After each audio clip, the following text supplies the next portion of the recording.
Train the muscles, not the joints.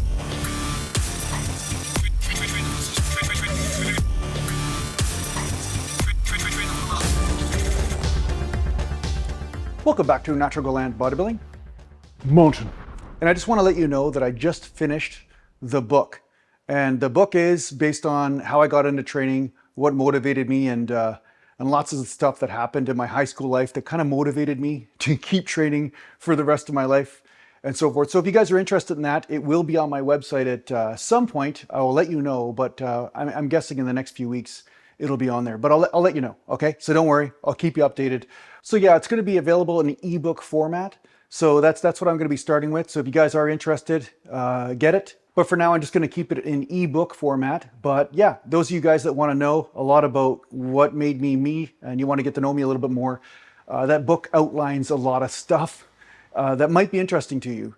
And I do cover some training stuff in there as well, like some of the workout programs that my brother and I did when we were younger.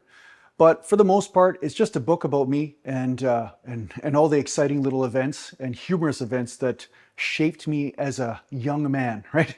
So I've since evolved beyond a lot of the stuff that's in that book, but you know what? I put it in there anyway, just for a laugh. So yeah, hopefully you guys enjoy it. Thanks a lot for the support if you do get it.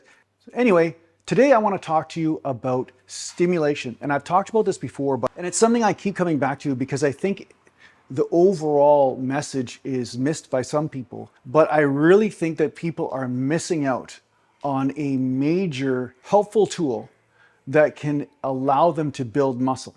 Now, I've talked about different forms of intensity, but you could look at it as this. There's different forms of stimulation. And one form of stimulation I call the cumulative stimulation. So what you do on a daily basis over a long period of time has a cumulative effect. Some people call this volume. Some people will say, oh yeah, well, if you get such and such amount of volume in every week, then that's a certain type of stress and so forth. And there's different ways of measuring volume, and the whole poundage measuring volume thing is bullshit to me. So, you know, you do 5 sets at 200 pounds, it's the same thing as 10 sets with 100. I don't agree with that form of measuring volume. So check out my video on how I measure volume. That might give you a better idea. But my point is, there is a cumulative type of stress, and then there is an intra-workout type of stress. And a lot of times in programming, people will focus on the intra-workout type of stress, which is great, but it's one form of stress.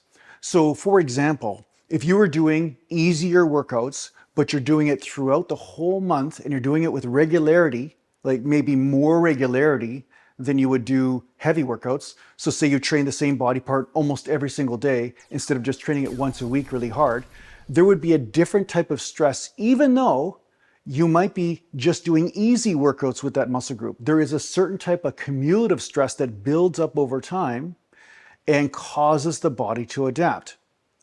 And I think this is the type of stress that people really underestimate. They go into the gym and they say, oh no matter what, I have to do the hardest possible set. And I have to be extremely intense, and I have to push to the failure within failure, and I have to rip the muscles almost off the bone. And yes, sometimes that type of stress can be useful, but it's not necessary all the time because you want to also maintain the cumulative stress while you're raising up and down the intensity with the other type of intra-workout stress. You see what I'm saying? So don't underestimate this type of stress. So even getting in a workout that's a bit easier can still stress the body in the right way for greater muscle growth, instead of you feeling that if I can't do this all or nothing method or super intense method, I'm missing out, or I should feel guilty, or I'm not doing something right.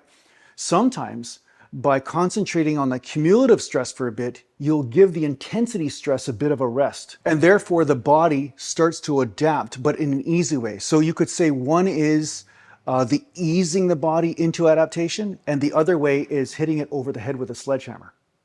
And by hitting it over the head with a sledgehammer, once in a while, you'll get an okay result. But if you do it too much, you will hit that overtraining thing or injury thing, or maybe just not getting any results experience. Maybe just hit a plateau and you just don't get any more results. That's what happened with me when I was training too heavy too often. Then it was just like I was always stuck. And I'm talking about when I was a young man at the peak of my career. I noticed I was always stuck if I was doing 4 rep sets or 5 rep sets to failure. And it's only once I started to lower that intensity down and start to work on different pathways, even in intra-workout workouts. So some days I go to failure with high reps, some days I go to failure with lower reps. And for the most part, it would be 10 reps and above would be most of my sets to failure. And then once in a while, once every 2 weeks or so, I do a heavy set of 5-6 reps with a given exercise, as long as it was one of the safe exercises for me. You barely ever saw me do that type of rep range with squats or deadlifts, but say with pressing exercises where I felt like everything felt right and it wasn't a risk to injure me. So that type of stress is great. And most people just focus on that type of stress. But if you focus on the overall long-term cumulative stress and you manage that a bit and realize that some of these easy workouts are still causing a greater overall adaptation without burning you out, and you start using these two principles together, once in a while intensity and then some easy workouts, you'll notice that the body will start to grow and balloon up in a much better way. Right? And this is assuming, of course, your diet and your sleep and stuff is in place. But yeah, don't underestimate the cumulative stress. So if you have to go to the gym and just do easier workouts for a few workouts or just nice, easy pause reps and, just nice squeezes and stuff, yeah, that still gives you good stimulation. You don't have to worry about constantly just going so far and deep into failure that you're burning yourself out. Because if you do it too much, like I said, you burn yourself out or overtrain or you injure yourself. Or, the other scenario is you just don't get any results because you've already flogged that dead horse, right? It's like whipping it is not going to make it run any faster. So that's really my point. So yeah, don't forget the cumulative stress. Mountain. So yeah, check out my book, guys, when it's up. If you don't, I'm going to find you, and I'm going to also send a newsletter to the Sasquatchers in shipping. And if they come to your house, they probably will make you buy more than one book. I mean, and that's the best case scenario. Just so you know. So yeah, thanks a lot for watching. If you need to get a hold of me, just go to naturalgalantbodybuilding.com, and thanks to the Patreon supporters, and take care for now.